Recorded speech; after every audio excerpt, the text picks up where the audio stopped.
portrait est réalisé avec le modèle Caroline Pietron, je vais essentiellement me concentrer sur deux techniques qui permettent de corriger la peau, à savoir le split frequency et le dodge and burn.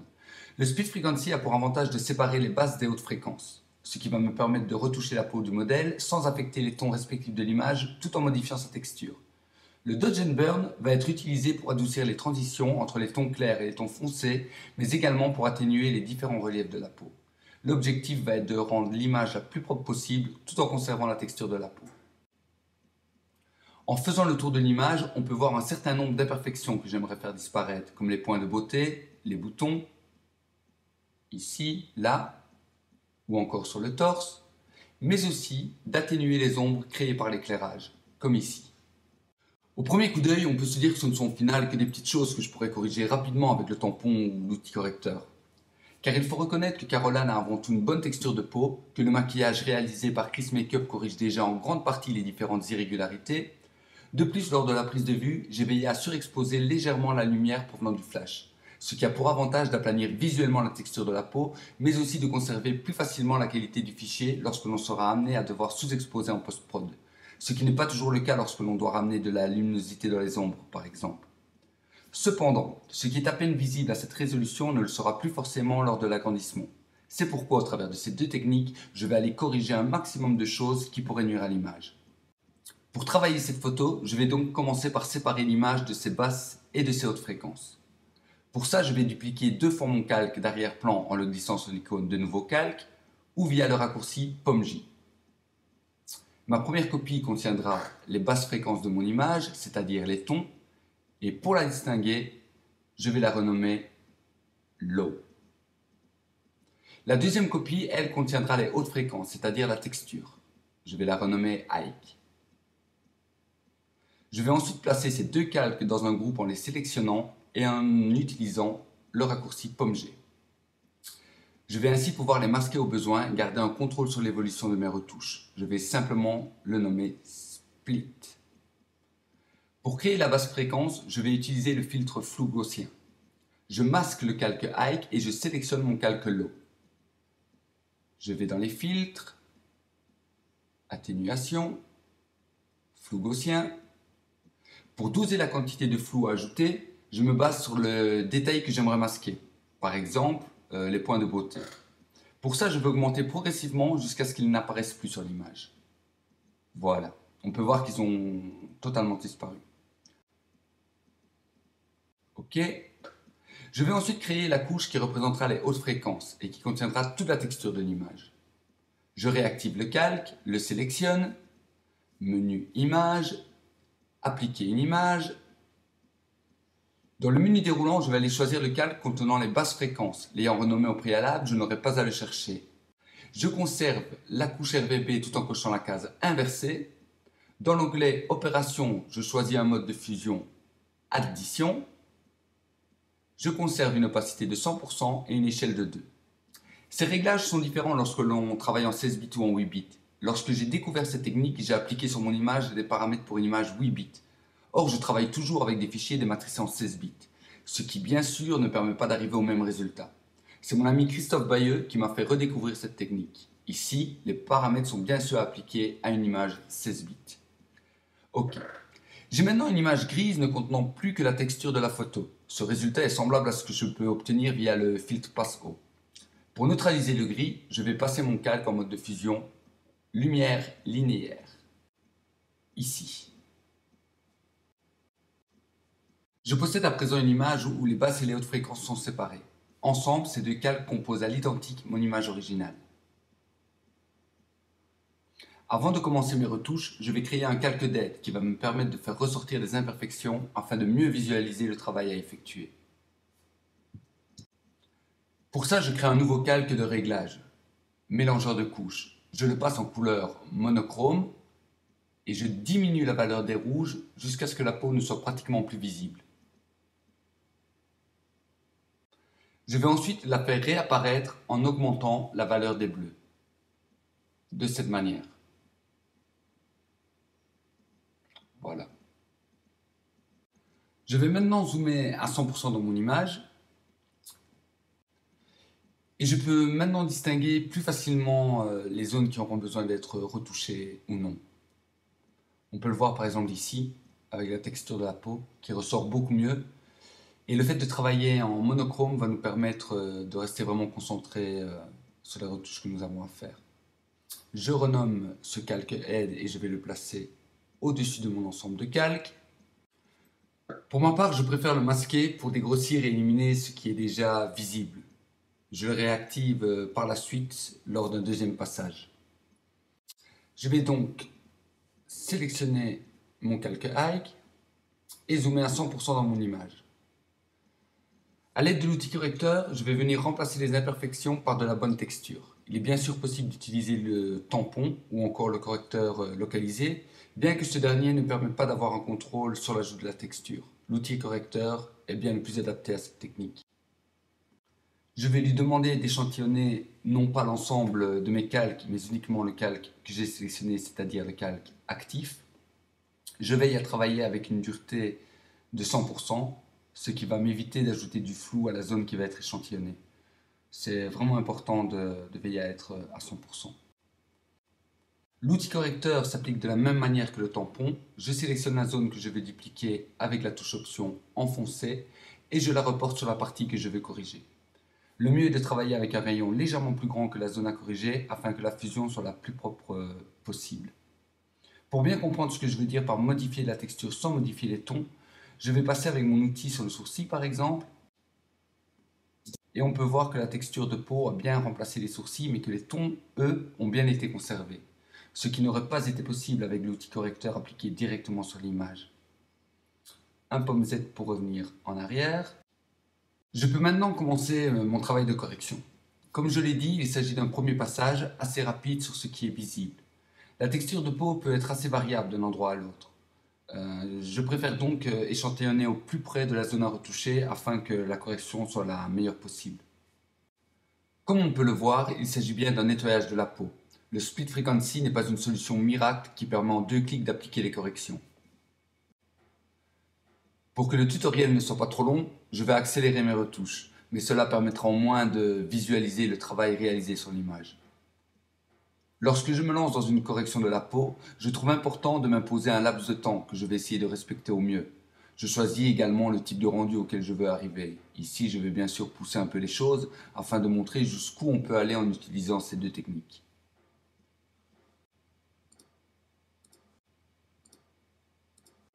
Je passe toujours sur l'ensemble de la peau en divisant les étapes plutôt que de me concentrer sur une seule zone, comme le visage.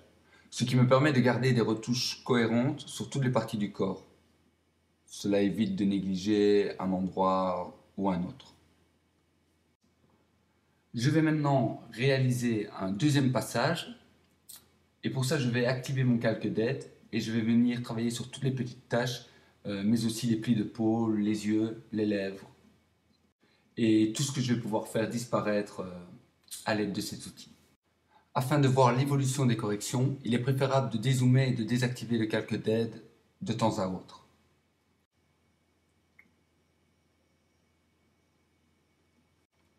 Comme on peut le voir, le split frequency n'est pas une solution qui permet de lisser la peau, mais bien de la nettoyer et d'en modifier sa texture, comme je le fais ici afin de la rendre la plus régulière possible. Lorsque l'on commence à travailler avec cette technique, on peut rapidement être tenté de cloner de grandes zones en utilisant un diamètre d'outil très large dans le but de gagner du temps, ou encore de dupliquer continuellement la même texture un peu partout. Ce sont deux choses à éviter afin de garder un rendu de qualité. Comme on peut le voir, je travaille avec un outil de petite taille sur chaque pore de peau présentant une irrégularité. À ce niveau, ces retouches ne seront perceptibles que si l'image se destine à être vue dans un grand format. Si par contre l'image se destine uniquement au web ou à un tirage de petite taille, il n'est pas nécessaire de pousser si loin le travail sur les pores de la peau.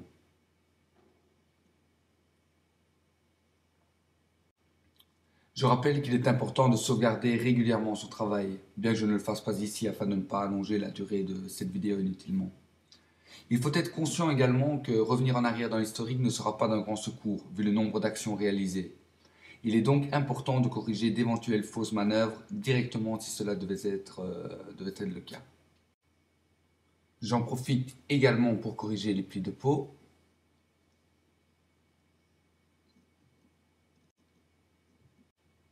faire disparaître les vaisseaux sanguins visibles dans les yeux, sur le cil, et je termine par les lèvres.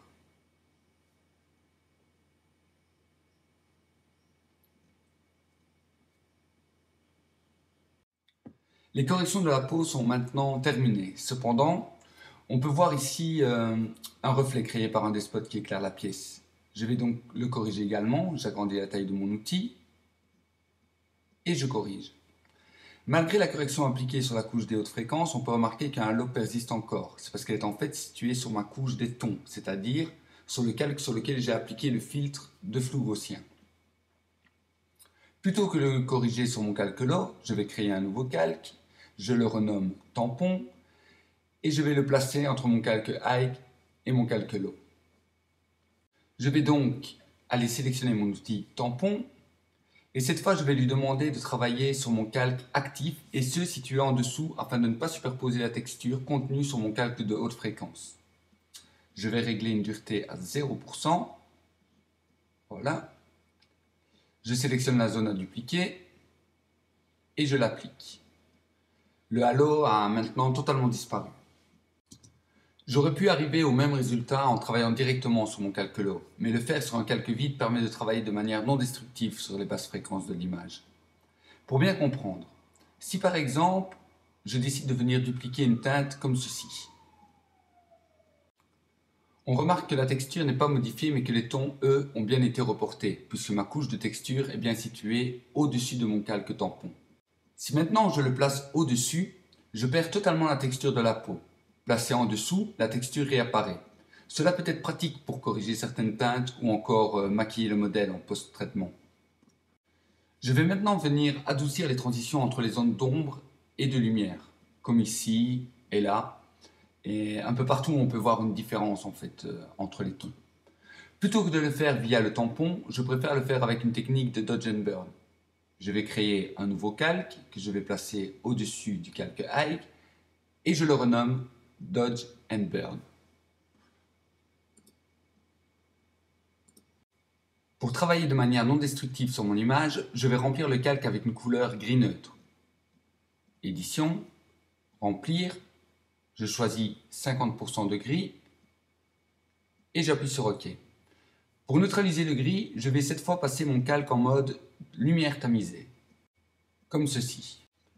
J'ai à présent un calque sur lequel je vais pouvoir augmenter ou diminuer la densité sans pour autant travailler directement sur l'image.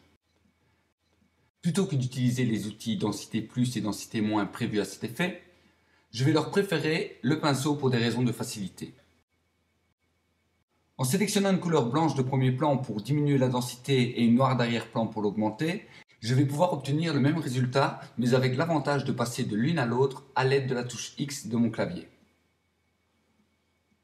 Je choisis une dureté de brosse douce à 0%, avec une opacité de 5%, et avec la couleur blanche, j'atténue les tons foncés, comme sur les cernes par exemple.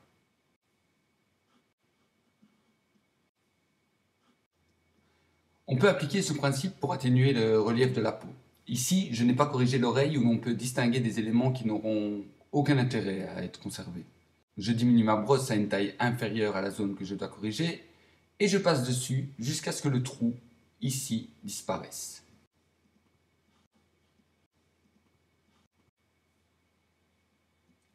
Si je repasse mon calque en mode normal, on peut voir de quelle manière l'outil est appliqué sur l'image.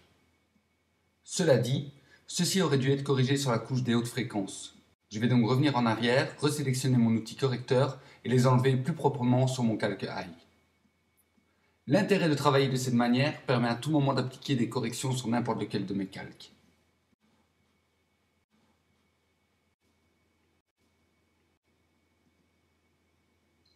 Voilà. Je vais maintenant resélectionner mon calque Dodge and Burn et mon outil pinceau et je vais commencer par adoucir les ombres sur la peau du modèle.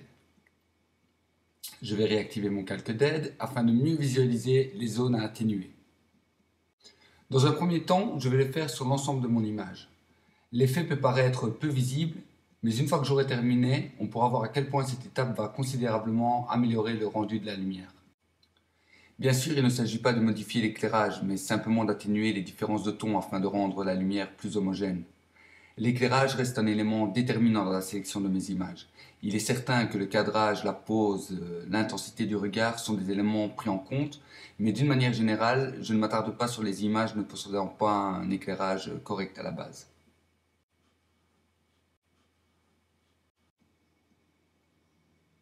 Je sélectionne ensuite la couleur noire à l'aide de la touche X et je vais passer sur les zones les plus claires afin que les différences de lumière se mêlent mieux entre elles. Pour l'illustrer, je pourrais dire que je crée un dégradé entre les tons clairs et les tons foncés.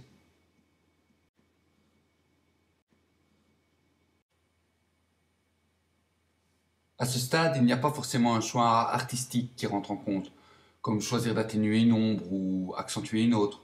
Ici, la démarche est relativement simple. Je sélectionne la couleur blanche pour passer sur les tons foncés et ensuite la couleur noire pour les rendre les plus diffus possibles. On peut déjà voir de quelle manière très simple le rendu de lumière a été amélioré et paraît déjà bien plus doux. Je vais maintenant venir peindre de la même manière sur les plus petites zones, formant des taches encore visibles sur la peau, de la même manière que je l'ai fait tout à l'heure sur l'oreille. Cela va permettre de donner une apparence plus lisse à la peau.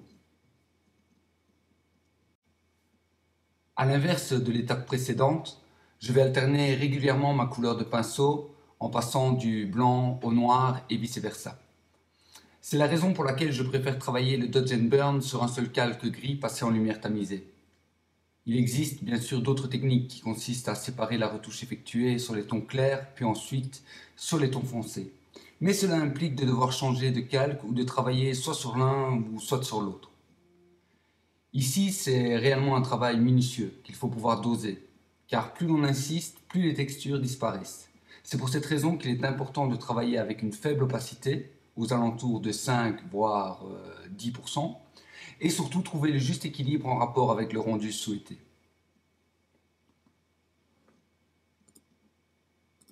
Je n'hésite pas à zoomer très fortement dans mon image et à venir peindre avec un outil de petite taille. Comme pour l'outil correcteur, je vais alterner les vues et désactiver au besoin le calque d'aide. Si je désire atténuer une retouche, je repasse simplement avec la couleur opposée. Si par contre je désire complètement la faire disparaître, je sélectionne une couleur de pinceau gris neutre. Tout comme pour le split frequency, il existe une multitude de manières différentes de travailler le Dodge and Burn. La façon dont je développe cette image est à mon sens la manière la plus propre pour arriver à un bon résultat, mais elle est aussi la plus longue.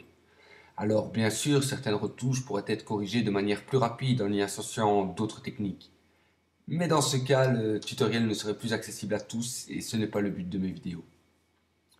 Il s'agit ici des bases qui permettent de débuter avec ces deux techniques. Une fois que l'on en comprend les principes, elles offrent de multiples avantages, que ce soit pour la photo de paysage, d'architecture ou autre. Il est également possible de n'utiliser qu'une seule technique, comme le split frequency pour réaliser l'ensemble de ces retouches, ou alors uniquement le Dodge and Burn. Cela dépend au final du type d'image à traiter et de sa sortie. C'est à l'usage que l'on va trouver plus d'affinité avec l'une ou avec l'autre. Pour ma part, j'aime utiliser les deux solutions dans la grande majorité des cas. Je reconstruis tout d'abord la texture de la peau avec l'outil correcteur pour ensuite non pas la faire disparaître, mais pour travailler avec. Comme on peut le voir, je peins sur les pores de la peau de manière à ramener les tons clairs et les tons foncés à des tons moyens. L'un des inconvénients du Dodge and Burn est l'excès de saturation ou de désaturation qui peuvent apparaître lorsque l'on augmente ou que l'on diminue l'intensité de façon intensive. Il peut être nécessaire de créer un calque d'ajustement dans ce cas, via le calque de réglage teinte et saturation par exemple. C'est ici pour moi l'une des étapes les plus importantes car elle permet de fixer la lumière et les ombres, que ce soit de manière générale ou sur les micro-détails comme les pores de la peau. Avec le Dodge and Burn, on peut facilement enchaîner les heures à peindre encore et encore pour faire disparaître toutes les irrégularités. Mais il est important d'apprendre à savoir s'arrêter à un moment ou un autre car la perfection n'est pas humaine et il faut donc pouvoir garder un aspect au minimum réaliste. Le meilleur moyen pour éviter d'en faire trop ou pas assez est de zoomer dans l'image jusqu'à arriver à l'échelle réelle d'impression sur l'écran. Si en faisant le tour de l'image, il reste des imperfections encore visibles, cela veut dire qu'il peut être nécessaire de continuer le travail. Si par contre, il existe encore des imperfections, mais lorsque l'on passe l'image en taille réelle, les imperfections ne sont plus visibles, ça veut dire que le job est rempli et que l'on peut passer à l'étape suivante. Il faut bien comprendre que plus la qualité de l'image sera bonne, plus elle contiendra des détails, donc plus le travail sera long.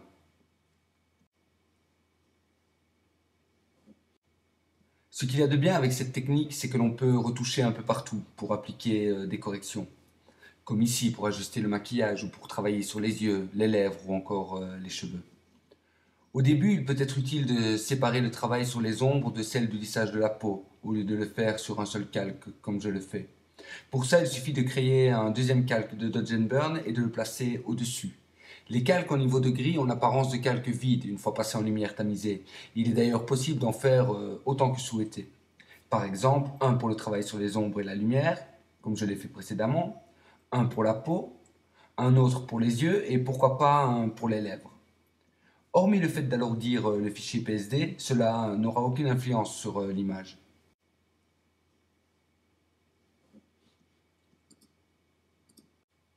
Le confort de travail peut être grandement amélioré avec l'utilisation d'une tablette graphique qui ajoute en plus la notion de pression comme un crayon ou un marqueur. Elle permet également de travailler dans une position plus agréable, mais je tiens à préciser que ce n'est pas un outil indispensable car on peut tout à fait arriver au même résultat avec une souris de type classique. Seule l'exécution du geste est au final différente.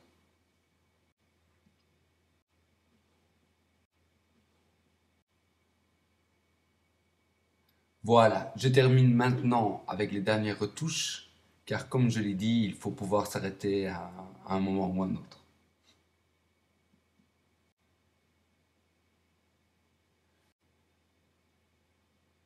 J'ai maintenant une peau épurée au rendu visuellement lisse. Je vais passer mon calque en mode normal afin de se rendre compte de ce qui a été réalisé. On peut voir ici le nombre important de coups de pinceau qui ont été appliqués. Comme je l'ai expliqué au début de cette vidéo, je surexpose toujours un peu plus la lumière provenant du flash lorsque je sais qu'un travail sur la peau sera nécessaire. Je vais donc utiliser un calque de réglage des courbes pour diminuer l'exposition. Voilà. Cependant, le calque s'applique à l'entièreté de l'image. Or, je trouve que l'arrière-plan est particulièrement bien exposé. Pour n'appliquer mon réglage que sur le modèle, je vais sélectionner le masque, inverser, et je vais ensuite faire réapparaître l'effet à l'aide du pinceau avec la couleur blanche sélectionnée et une opacité de 100%. J'ajoute un peu de dureté à mon pinceau et je commence à peindre sur le contour du visage.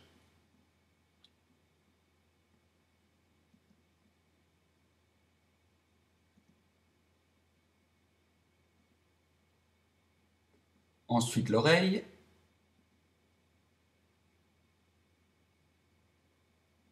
Et pour terminer le masquage, je clique sur le masque en maintenant la touche Option enfoncée. Et je remplis.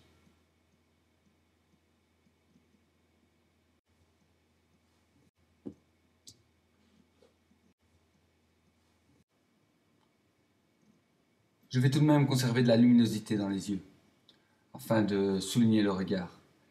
Je sélectionne la couleur noire et je vais venir peindre pour faire réapparaître l'effet.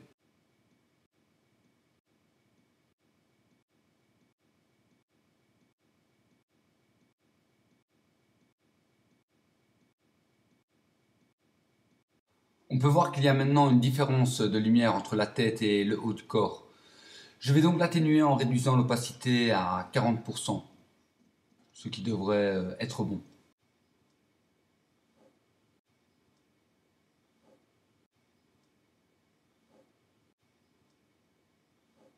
Voilà. Je place ensuite mon calque au-dessus de mon dossier Split. L'exposition étant maintenant corrigée, je vais travailler sur le contraste local de mon image. Pour ce faire, j'ouvre la fenêtre des scripts dans le dossier développement et je retrouve une liste d'actions que j'ai créées au préalable, dont un pour le Dodge Burn ainsi qu'un autre pour le Split Frequency. Pour travailler sur le contraste de mon image, je vais utiliser le filtre Passe-Haut. Je ne vais pas faire le descriptif de cette technique, sachant qu'un tutoriel vidéo y est déjà consacré sur ma page YouTube. Et j'en profite pour signaler que l'ensemble de mes scripts sont téléchargeables sur ma page Facebook dans la galerie Photo Workflow. Donc, j'applique mon script Passe-Haut 98 98 qui correspond au rayon appliqué via le filtre. On peut voir que l'effet est très léger. Mon calque est réglé automatiquement à une opacité de 40%. Cependant, pour garder de la douceur, je vais encore la réduire un peu. Voilà.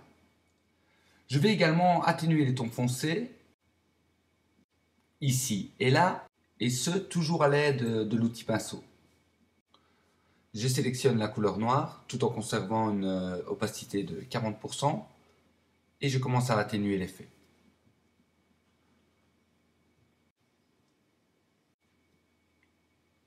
Sur les yeux, sur les cernes, et sur le haut du corps.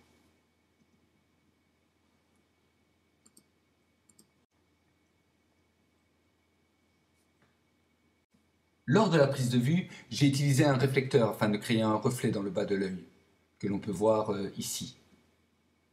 Pour le faire ressortir, je vais utiliser une nouvelle fois le filtre passe haut, non plus pour travailler sur le contraste, mais pour accentuer. Ici, la valeur est de 4,5 pixels. Je lance le script. Puisque je ne veux accentuer que la pupille, je vais sélectionner mon masque et l'inverser. Avec la couleur blanche de mon pinceau, que je vais régler à une opacité de 100%, je vais passer sur les zones qui m'intéressent.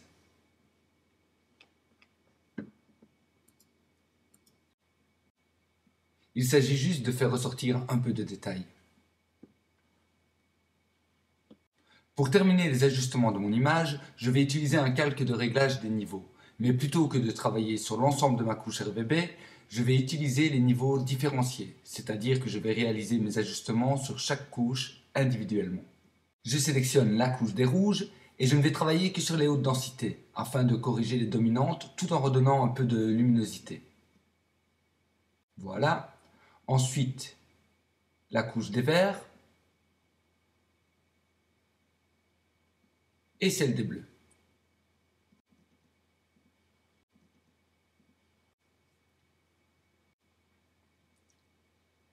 On peut voir que la légère dominante magenta a maintenant disparu. Il ne faut pas voir les niveaux différenciés comme un outil destiné à ne réaliser qu'une balance des couleurs. Il peut s'avérer également utile dans un but créatif. L'image est maintenant finalisée. Voici un avant et un après, afin de se rendre compte de ce qui a été effectué. Ici, il m'aura fallu plus ou moins 2 heures en temps réel pour arriver à ce résultat. Je rappelle qu'il s'agit des bases et que dans Photoshop, la clé est l'expérimentation. Je vous conseille vivement d'explorer ces deux techniques et de les combiner avec d'autres, car elles offrent des possibilités vraiment incroyables. N'hésitez pas à les adapter à votre propre expérience. Il reste encore certains détails, comme les cheveux sur lesquels je vais pouvoir m'attarder, mais cela fera sûrement l'objet d'un autre tutoriel. Pour conclure, le split frequency ainsi que le dodge and burn sont deux techniques parmi tant d'autres.